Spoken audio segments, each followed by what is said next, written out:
향 어때요? 좋지요? 네, 너무 좋은데요. 여보, 베이징 호텔 체크인했어. 방이 생각보다 넓네. 전화를 끊은 지 20분도 채 안 됐을 때였습니다. 58살 한승구는 딸 생일 선물로 노트북을 사러 들른 서울 현대백화점 전자제품 매장을 나오다 그 자리에서 굳어버렸습니다. 베이징에 있다던 아내가 향수 매장, 진열대 앞에서 낯선 남자 손목에 직접 향수를 뿌려주며 환하게 웃고 있었거든요. 그것도 25년 결혼 생활 동안 단 한 번도 본 적 없는 표정으로요. 집에 돌아와 서랍을 열었더니 베이징에 갔다는 사람 여권이 멀쩡하게 놓여 있었고 2년치 카드 내역을 뒤지니 베이징도 상하이도 없었습니다. 전부 국내였고 전부 같은 남자 법인 카드였죠. 그리고 더 기가 막힌 건 따로 있었습니다. 56도 쉼터입니다. 사연 시작 전에 구독과 좋아요 부탁드립니다. 더불어 어디서 듣고 계신지 댓글 남겨주시면 계신 곳에 행운이 가득하길 바라겠습니다. 그날 백화점에 간 건 딸 지아 생일 때문이었습니다. 사흘 뒤면 22번째 생일이었는데 지아가 쓰던 노트북이 오래돼서 수업 중간에 자꾸 꺼진다는 말을 몇 달째 들어온 터였거든요. 25년 동안 새벽 5시에 나가 밤 11시에 들어오는 주방장. 아버지가 딸한테 해줄 수 있는 게 그리 많지 않았으니 이번만큼은 제대로 사줘야겠다 싶었죠. 평소엔 발도 잘 안 들이는 백화점이었는데 그날따라 발걸음이 가벼웠습니다. 지아가 좋아할 거라는 생각에 에스컬레이터를 타고 올라가면서 작게 웃음이 나올 정도였으니까요.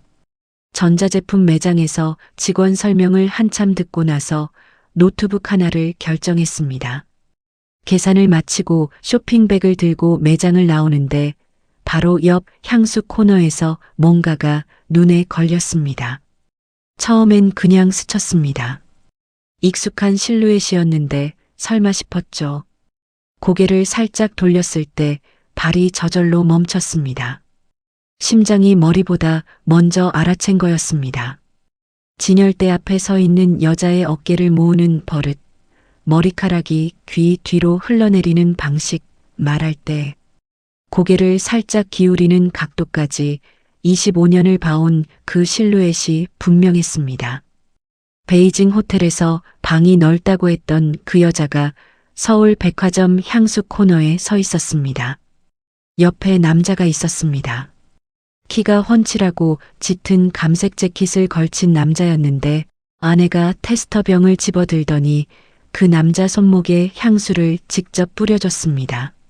손이 그 남자 손목 위에서 잠깐 머물렀고 남자는 손목을 코에 가져다 대며 웃었습니다. 아내도 웃었습니다.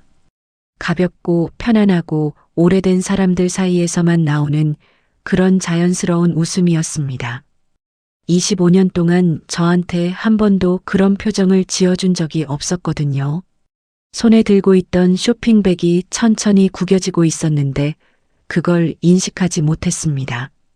다리가 제대로 움직이지 않았습니다.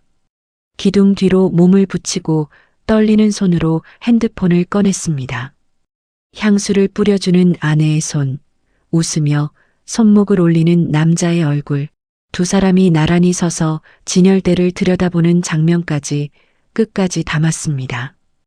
더 볼 수가 없었습니다. 몸을 돌려 빠져나오는데 발바닥이 바닥에 닿는 느낌이 이상하게 둔하더군요. 화장실로 들어가 세면대 앞에 섰는데 거울 속에 핏기 하나 없이 하얗게 질린 얼굴이 저를 보고 있었습니다. 찬물을 틀었습니다. 두 손으로 물을 퍼올려 얼굴에 끼얹었죠. 한 번, 두 번, 세 번. 물이 턱에서 떨어지는 소리만 이상하게 크게 들렸습니다. 눈을 감아도 방금 본 장면이 그대로 재생됐습니다. 아내 손이 남자 손목 위에 머물던 그 몇 초가요. 이상하게도 눈물은 나지 않았습니다. 눈물이 나려면 아직 믿고 싶은 마음이 남아 있어야 하는데 그 순간 저는 이미 알고 있었던 것 같습니다. 화장실을 나와 에스컬레이터를 타고 내려오는데 핸드폰이 울렸습니다. 아내한테서 문자였습니다. 여보, 오늘 저녁 회식이래. 좀 늦을 것 같아. 마지막에 하트 이모티콘이 하나 붙어 있었습니다. 방금 백화점 향수 코너에서 낯선 남자 손목에 향수를 뿌려주던 그 손이 저한테 하트를 보내고 있었습니다. 자동문이 열렸습니다. 차가운 바깥 공기가 얼굴을 때렸고 주차장으로 걸어가는 내내 딸한테 사준 노트북이 든 쇼핑백이 이상하게 무겁게 느껴졌습니다. 차에 올라탔습니다. 시동을 걸지 않은 채 핸들을 잡고 한참을 그냥 앉아 있었습니다. 오늘 이 백화점에 온 건 딸 생일 선물을 사러 온 거였습니다. 지아 얼굴에 웃음 한 번 더 보려고 설레는 마음으로 들어선 곳이었죠. 그런데 이걸 들고 나왔습니다.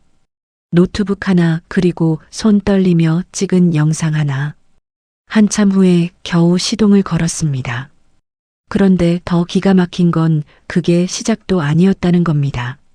집에 들어서니 거실 소파에서 지아가 교재를 펼쳐놓고 있었습니다. 고개를 들더니 짧게 웃었습니다. 아빠 왔어?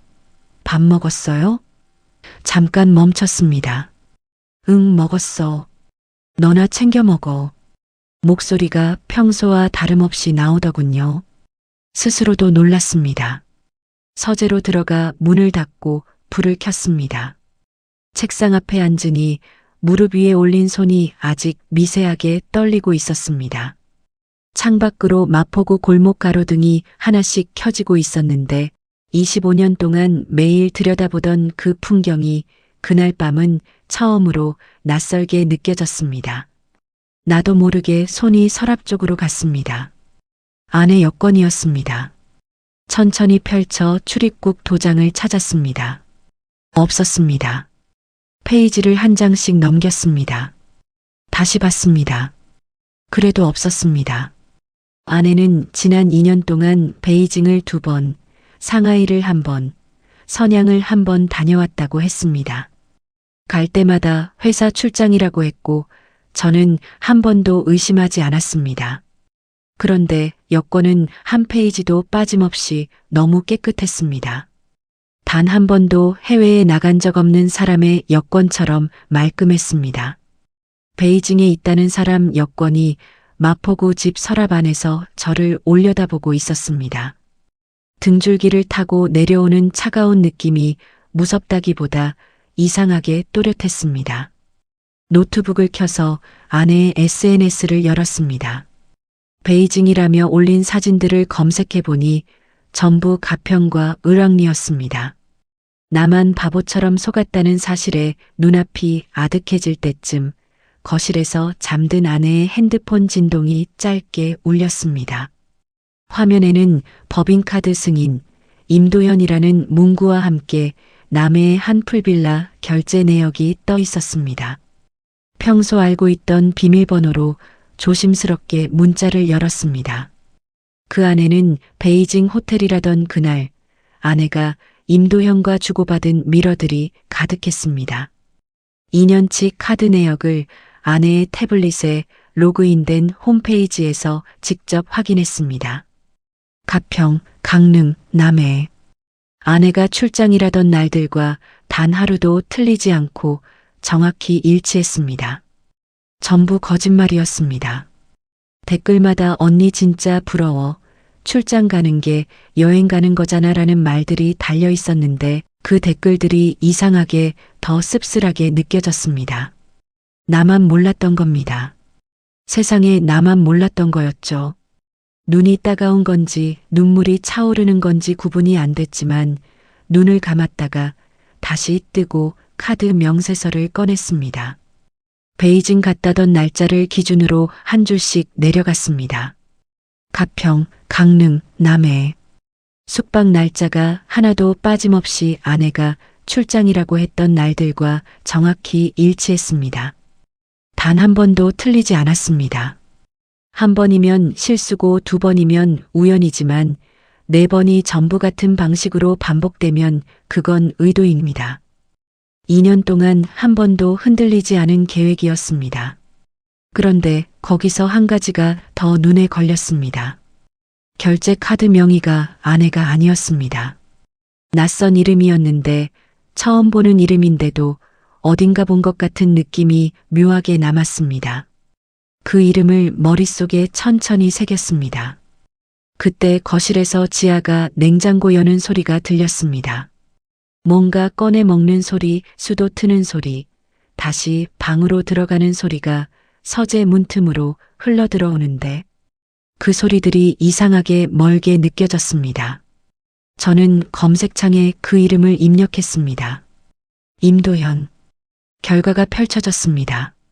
서울의 한 건설회사 홈페이지가 먼저 떴고 연역 페이지에 광극공사 수주 실적이 꽤 됐습니다. 직원 소개 페이지를 눌렀습니다. 상무 임도현 사진이 있었습니다. 클릭하는 손가락이 잠깐 멈칫했습니다. 화면이 열리는 순간 숨이 짧게 끊겼습니다. 오늘 오후 향수 매장에서 아내가 손목에 향수를 뿌려주던 그 남자였습니다. 감색 재킷 대신 정장 차림이었지만 얼굴은 틀림없었습니다. 의자에 등을 기대면서 천천히 숨을 내쉬었습니다. 이름도 생겼고 얼굴도 확인했으니 이제 다음 단계였습니다. 그런데 한 가지가 자꾸 머릿속에서 걸렸습니다. 카드 명세서에서 봤던 그 결제 내역, 가평 숙박이며 강릉 리조트며 남해 풀빌라까지 전부 임도현 명의 카드로 찍혀 있었는데 회사 홈페이지에서 법인 정보를 보는 순간 뭔가 맞아떨어지는 느낌이 들었습니다. 법인 카드였습니다. 그냥 개인 카드가 아니었습니다. 광극공사 예산을 다루는 회사의 법인 카드로 제 아내 손목에 향수를 뿌려줬다는 얘기였죠. 이건 불륜만의 문제가 아니었습니다. 회사 공금을 개인적으로 유용한 겁니다. 그것도 세금이 들어간 공사 예산에서 빠져나간 돈으로요. 손이 마우스 위에서 천천히 굳었습니다. 서재 불을 끄지 않은 채 창가로 걸어갔습니다. 마포구 골목 불빛이 낮게 깔려 있었습니다. 25년을 매일 새벽 5시에 나가 칼을 잡았습니다. 허리가 끊어질 듯 아파도 국물이 끓는 솥 앞을 지켰고 손가락 마디마디가 굳어가도 손님상을 내는 걸 멈추지 않았습니다. 그 25년이 이 남자 법인 카드 앞에서 이렇게 초라해질 줄은 몰랐습니다. 그런데 이상하게 그 순간 처음으로 오기가 생기더군요. 분노가 아니라 오기였습니다. 감정으로 덤비면 집니다. 증거로 끝내야 합니다. 그리고 제대로 끝내야 합니다. 그 생각이 그날 밤 처음으로 또렷하게 자리를 잡았습니다. 그날 밤은 잠을 이루지 못했습니다. 정확히는 잠을 잘 수가 없었죠. 서재 불을 끄지 않은 채 의자에 기댄 채로 눈만 감고 있었는데 눈꺼풀 안쪽에서 자꾸 그 장면이 재생됐습니다. 아내 손이 남자 손목 위에서 머물던 그 몇 초, 두 사람이 나란히 웃던 그 표정이요. 새벽 1시가 넘어서야 현관문이 열리는 소리가 들렸습니다. 가방 내려놓는 소리, 욕실에서 물 트는 소리, 조심스럽게 이불 속으로 들어오는 소리까지 평소와 똑같았습니다. 회식 다녀온 사람처럼 아무렇지 않게 숨소리가 고르게 가라앉는 그 소리가 어떤 말보다 더 깊이 귀를 파고들었습니다. 저는 눈을 뜨지 않았습니다. 다음 날 아침 알람이 울리기도 전에 눈이 떠졌습니다. 부엌으로 나가 물을 끓이는데 이른 새벽 마포 골목 특유의 냄새가 창틈으로 흘러들어오더군요. 그 냄새를 맡으면서 조용히 결심했습니다. 감정은 나중입니다. 지금은 확인이 먼저였죠. 지아를 학교 앞까지 태워다 주고 돌아오는 길이었습니다. 신호에 걸려 차를 세웠는데 조수석에서 지아가 창밖을 보다가 조심스럽게 입을 열었습니다. 아빠, 어제 많이 못 잔 것 같던데. 짧은 말이었습니다. 백미러로 지아 얼굴을 봤습니다. 창밖을 보고 있었지만 눈빛이 이상했습니다. 뭔가를 삼키고 있는 사람의 눈빛이었습니다. 그래, 요즘 식당 일이 좀 바빠서 짧게 대답했습니다. 지아는 고개를 끄덕였지만 더 이상 말하지 않았습니다. 그 침묵이 이상하게 마음에 걸렸습니다. 돌아와 다시 서재에 앉았습니다. 탐정 사무실 번호를 찾아 눌렀습니다. 예전에 식당 동업자 문제로 잠깐 신세를 졌던 서울 은평구 골목 안쪽 사무실이었습니다. 간판도 작고 눈에 잘 안 띄는 곳이었는데 최 실장이라는 사람이 말없고 정확하다는 말을 들은 적이 있었습니다. 신호음이 2번 갔습니다. 네. 낮고 짧은 목소리였습니다. 상담 좀 하고 싶은데요. 자료 먼저 보내드려도 됩니까? 잠깐 침묵이 흘렀습니다. 보내보세요. 그게 다였죠. 전화를 끊고 나서 창밖을 봤습니다. 마포구 오후 햇살이 골목 낡은 건물 벽에 기울어져 있었습니다. 이제 돌아갈 수 없다는 걸 알았습니다. 그리고 돌아갈 생각도 없었습니다. 사흘이 지났습니다. 지아 생일이었습니다. 아침부터 지아가 주방을 서성이더니 아빠, 내가 아침 해줄게요라며 계란말이를 부쳤습니다. 서툰 솜씨였지만 모양이 제법 됐습니다. 식탁에 마주 앉아 밥을 먹는데 지아가 말없이 계란말이만 집었습니다. 평소에 수다스러운 아이였는데 그날따라 조용했습니다. 아빠, 노트북 고마워요. 겨우 그 말만 했습니다. 식사가 끝나고 지아가 설거지를 하는 뒷모습을 봤는데 어깨가 평소보다 조금 처져 있었습니다. 그냥 지나치려다 멈췄습니다. 지아야. 지아가 고개를 돌렸습니다. 요즘 무슨 일 있어? 지아 눈이 잠깐 흔들렸습니다. 그리고 고개를 돌려 다시 설거지를 시작했습니다. 아니에요. 시험 기간이라 좀 피곤해서요. 그 대답이 너무 빠르게 나왔습니다. 준비한 답 같았습니다. 그냥 넘어가려다 지아 어깨에 손을 얹었습니다. 지아야, 아빠한테 말해도 돼. 물소리가 멈췄습니다. 지아가 천천히 돌아봤는데 눈이 이미 빨개져 있었습니다. 지아의 시선은 제가 끄지 못한 노트북 화면, 그 향수 매장 영상에 고정되어 있었습니다. 아빠도 알고 계셨네요? 저 사실 3달 전에 봤어요. 학교 앞 카페에서 엄마가 그 남자 손을 잡고 있는 거요. 아빠가 너무 힘들어 하실까봐 지옥 같은 마음으로 혼자 버텼는데 지아가 얼굴을 가리고 주저앉아 어깨를 들썩였습니다. 지아를 안아줬습니다. 아빠가 알아서 할게. 지아는 아무 걱정 안 해도 돼. 지아가 아버지 등을 꼭 잡았습니다. 한참을 그렇게 있었습니다. 그날 저녁 지아가 방으로 들어가고 나서 서재에 혼자 앉았습니다. 딸이 3달을 혼자 들고 있었습니다. 22살짜리가요. 그 무게가 얼마나 무거웠을까요? 그 생각이 드는 순간 처음으로 눈물이 날 것 같았습니다. 참았습니다. 아직 끝나지 않았으니까요. 그날 밤은 잠을 이루지 못했습니다. 최 실장한테 자료를 넘기고 나서 사흘이 지났는데 그 사흘이 어떻게 흘렀는지 솔직히 잘 모르겠습니다. 낮에는 식당에 나가 국물을 끓이고 칼을 잡았습니다. 25년째 해온 일이었으니 손은 움직였는데 머릿속은 딴 곳에 가 있었습니다. 단골 손님이 사장님 오늘 간이 좀 다른데요 라고 했을 때 처음으로 정신이 들었습니다. 식당 일을 하면서 간을 틀린 게 25년 만에 처음이었습니다. 아내는 아직 베이징 출장 중이었습니다. 매일 문자가 왔습니다. 오늘 미팅 잘 끝났어요. 저녁은 현지 식당에서 먹었어요. 빨리 집에 가고 싶다는 말들이 하트 이모티콘과 함께 왔는데 그 문자들을 읽을 때마다 가슴 한편이 조용히 내려앉는 느낌이 들었습니다. 화가 나야 하는데 이상하게 화가 나지 않았습니다. 그냥 차갑게 굳어지는 느낌이었습니다. 나흘째 되던 저녁이었습니다. 짧은 문자 하나가 왔습니다. 오늘 들어오시죠.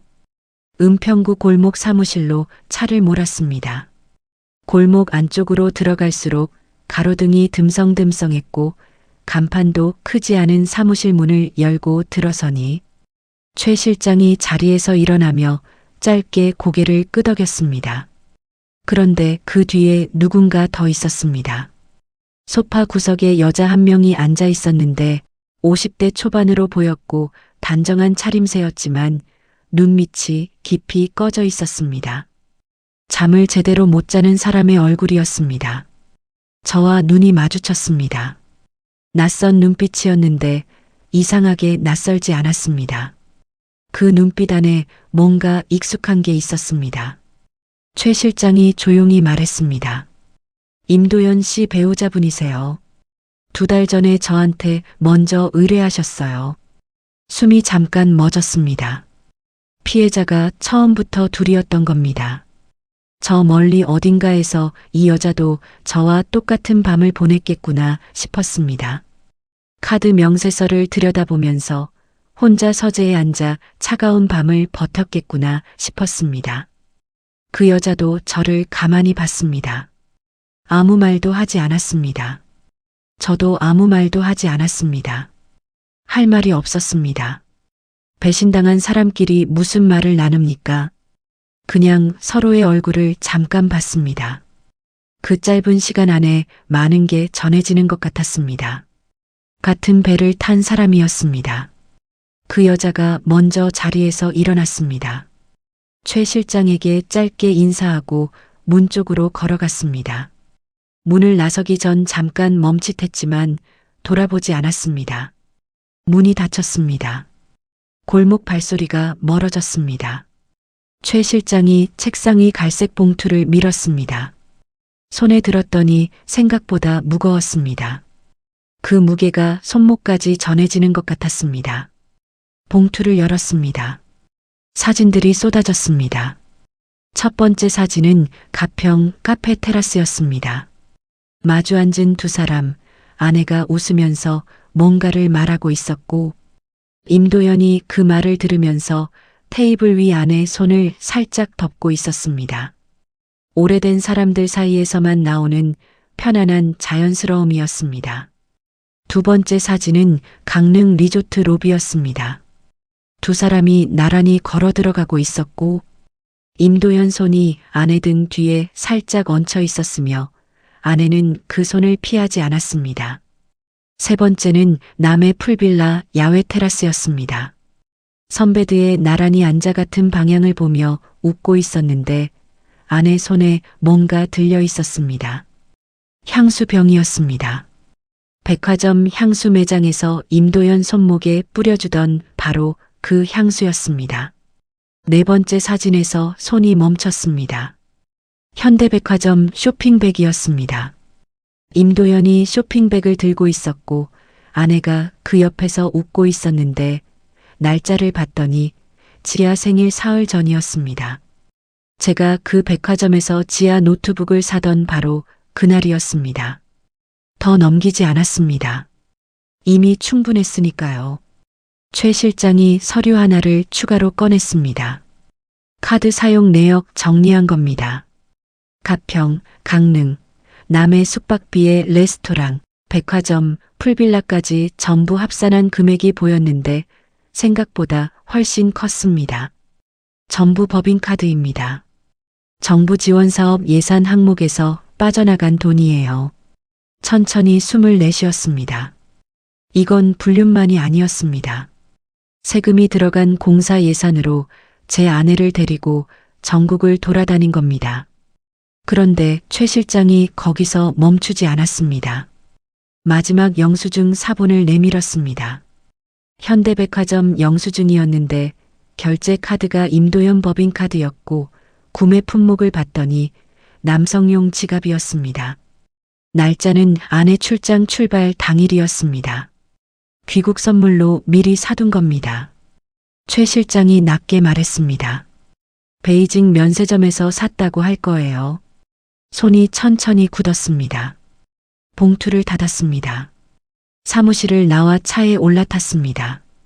시동을 걸지 않고 한참 앉아서 창밖을 봤습니다. 아까 그 여자가 나간 골목이 텅 비어 있었습니다. 봉투를 조수석 발판 위에 올려뒀습니다. 묵직했습니다. 사진 몇 장이 그렇게 무거운 건지 아니면 25년이 그렇게 무거운 건지 그건 솔직히 지금도 잘 모르겠습니다. 아내가 돌아온 건 그로부터 이틀 후였습니다. 현관문이 열리는 소리가 들리기도 전에 먼저 느꼈습니다. 냄새였습니다. 현관 쪽에서 바람이 한 줄기 들어오는 순간 코끝을 건드리는 그 향이 심장을 먹게 했습니다. 묵직하고 우디한 계열 백화점 향수 매장에서 아내가 임도현 손목에 직접 뿌려주던 바로 그 향수였습니다. 그 냄새가 거실 공기를 타고 천천히 퍼져나오고 있었습니다. 25년 동안 이 집에서 한 번도 맡아본 적 없는 냄새였습니다. 아내가 여행 가방을 끌고 들어오며 밝게 웃었습니다. 여보, 나왔어요. 이거 봐요. 당신 주려고 사온 거야. 베이징 면세점에서 샀는데 딱 당신 스타일이더라고. 고급스러운 쇼핑백을 꺼내 내밀었습니다. 안에는 지갑이 들어 있었습니다. 임도현 법인카드로 현대백화점에서 산 바로 그 지갑이었습니다. 눈을 똑바로 보며 웃고 있는 아내를 바라봤습니다. 25년을 같이 산 사람이 이렇게 눈 하나 깜빡 안 하고 거짓말을 하고 있었습니다. 그런데 그보다 더 신경 쓰이는 건 그 냄새였습니다. 아내 옷에서 여전히 그 향수 냄새가 났습니다. 비행기를 타고 왔으면 희석됐어야 하는데 이 냄새는 오히려 선명했습니다. 공항에서 바로 온 게 아니었습니다. 지하 것도 있어요. 아내가 화장품 봉지를 꺼냈습니다. 그 순간 지하 방문이 열렸습니다. 지하가 나오다 엄마를 봤습니다. 엄마 왔어? 목소리가 평소보다 조금 낮았습니다. 아내가 지하야, 이거 면세점에서 사왔어 하며 봉지를 내밀었습니다. 지하가 봉지를 받았습니다. 그리고 아무 말도 하지 않았습니다. 고맙다는 말이 나오지 않는 것이었습니다. 아버지와 눈이 마주쳤습니다. 지하 눈빛에 뭔가가 담겨 있었습니다. 분노인지 슬픔인지 알 수 없었지만 기쁜 눈빛이 아닌 것만은 확실했습니다.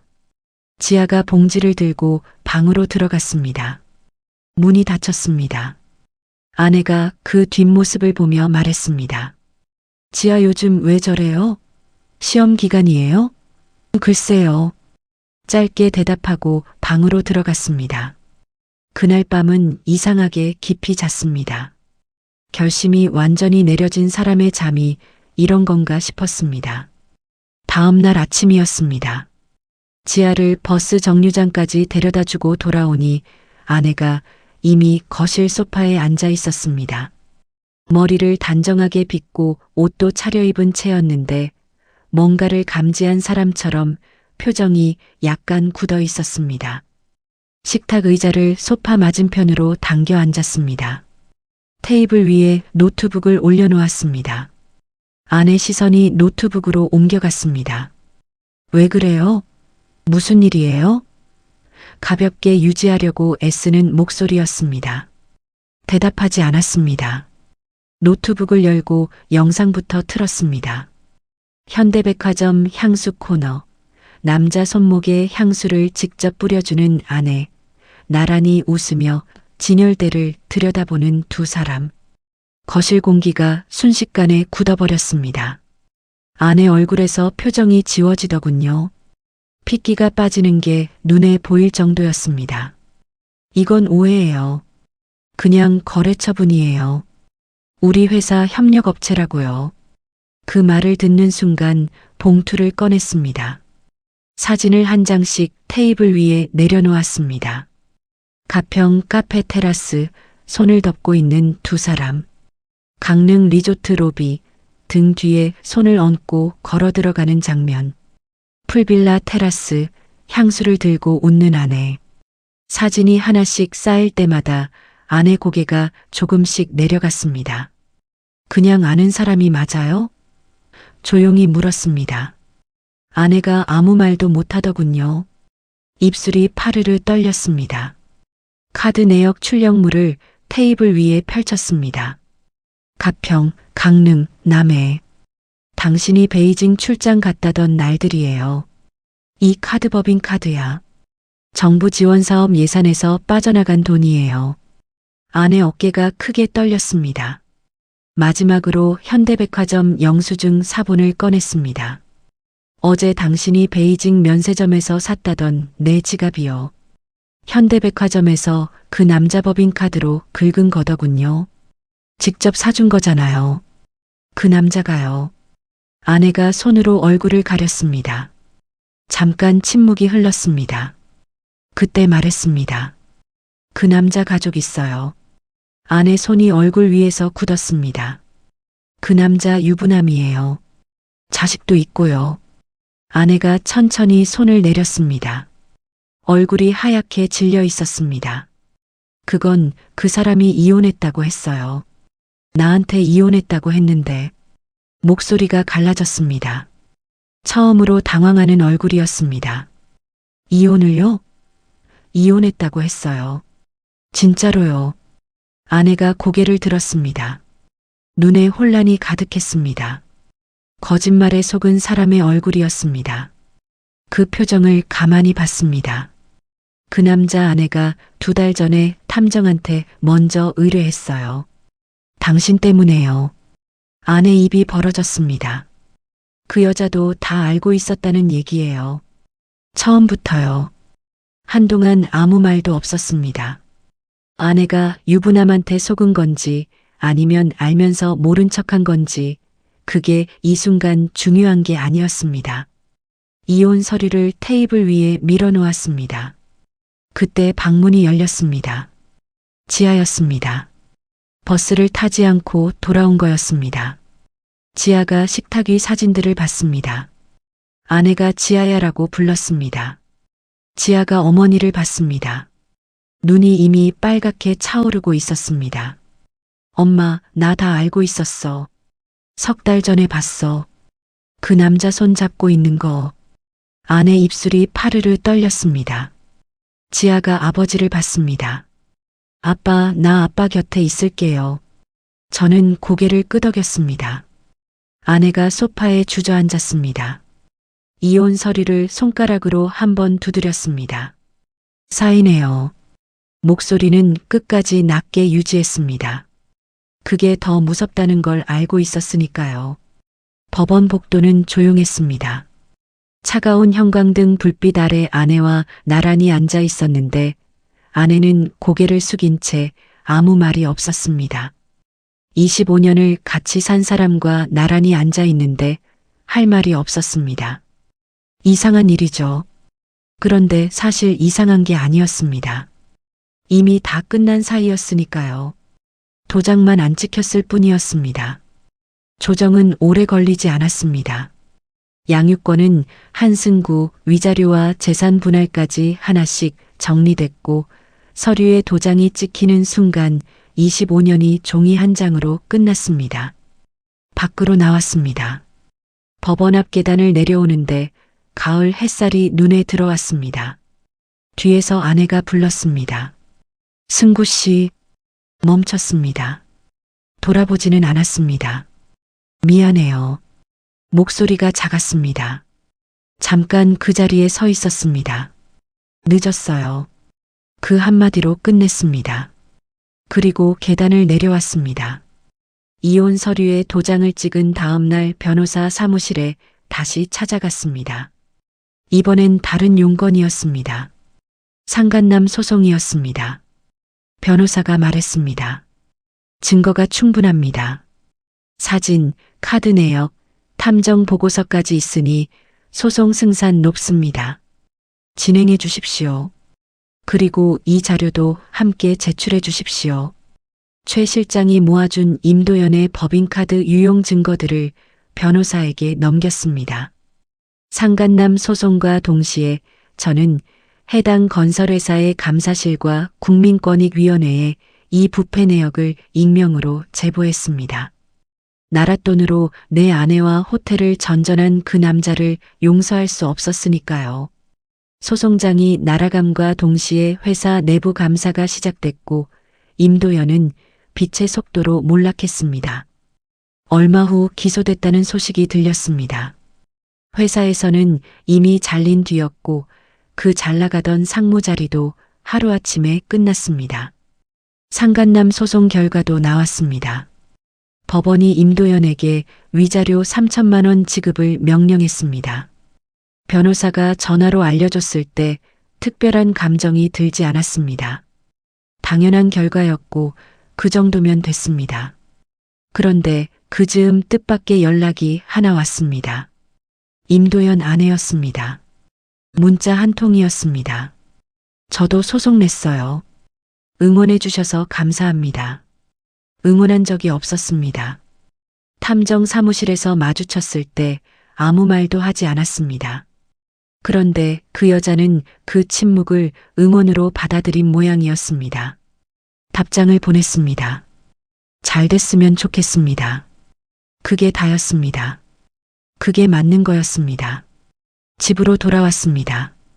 지아가 거실에 앉아 있다가 고개를 들었습니다. 아빠, 다 끝났어요? 응, 다 끝났어. 지아가 일어나 부엌으로 갔습니다. 잠시 후 따뜻한 물 한 잔을 들고 나왔습니다. 아무 말 없이 아버지 앞에 내려놓았습니다. 그 작은 행동이 이상하게 오래 마음에 남았습니다. 한 달이 지났습니다. 마포 골목 안쪽에 작은 한식당을 하나 얻었습니다. 25년 주방 경력이 고스란히 담긴 메뉴 몇 가지만 올렸습니다. 갈비탕, 된장찌개, 제철 나물 몇 가지였습니다. 화려하지 않았지만 손에 익고 마음에 익은 것들이었습니다. 개업 첫날 지아가 앞치마를 두르고 나타났습니다. 아빠, 나 홀 볼게요. 말릴 수가 없었습니다. 저녁 장사를 마치고 문을 닫는데 지아가 바닥을 쓸면서 말했습니다. 아빠 국물 진짜 맛있다. 단골 금방 생길 것 같아요. 그 말이 25년 주방 경력보다 더 큰 칭찬처럼 들리더군요. 그날 밤 가게 문을 잠그고 골목을 걸어 한강 쪽으로 나갔습니다. 마포대교 위에서 한강을 내려다봤습니다. 어둠 속에서 강물이 조용히 흐르고 있었습니다. 아무 말 없이 그냥 거기 있는 강이었습니다. 25년 동안 이 강을 얼마나 많이 지나쳤는지 모르겠습니다. 그런데 그날 밤 그 강이 처음으로 다르게 보였습니다. 무겁지 않았습니다. 그냥 강이었습니다. 거짓말이 없으니 그걸로 충분했습니다. 에필로그. 이듬해 봄 한승구는 식당 문을 새벽에 열었습니다. 25년째 하는 일이었는데 이상하게 그날 아침은 발걸음이 달랐습니다. 가벼웠습니다. 여름이 지나자 단골이 하나둘 생겼습니다. 골목 할머니들이 갈비탕이 집 국물 같다며 다시 왔고 직장인들이 퇴근길에 들르기 시작했습니다. 지아는 복학을 하면서도 주말마다 나왔습니다. 앞치마를 두르고 홀을 보는 딸 뒷모습이 그렇게 든든해 보일 수 없었습니다. 임도연 소식은 더 이상 듣지 않았습니다. 들을 이유가 없었습니다. 아내 소식도 마찬가지였습니다. 가을 어느 저녁 장사를 마치고 지아와 함께 한강을 걸었습니다. 강바람이 차가웠지만 나쁘지 않았습니다. 한강은 오늘도 여전히 거기 있었습니다. 강바람이 차가웠지만 나쁘지 않았습니다. 문득 아내의 옷깃에서 풍기던 그 역한 향수 냄새가 떠올랐지만 이제 더는 느껴지지 않았습니다. 지금 제 곁에는 딸 지아의 정직한 웃음소리와 시원한 강바람 냄새만이 가득하니까요. 잃어버린 시간은 되돌릴 수 없지만 남은 시간을 다르게 살 수는 있습니다. 그 작은 용기가 때로는 기적을 만듭니다. 56도심터입니다. 여러분의 구독과 좋아요가 큰 힘이 됩니다. 알림 설정도 꼭 부탁드립니다.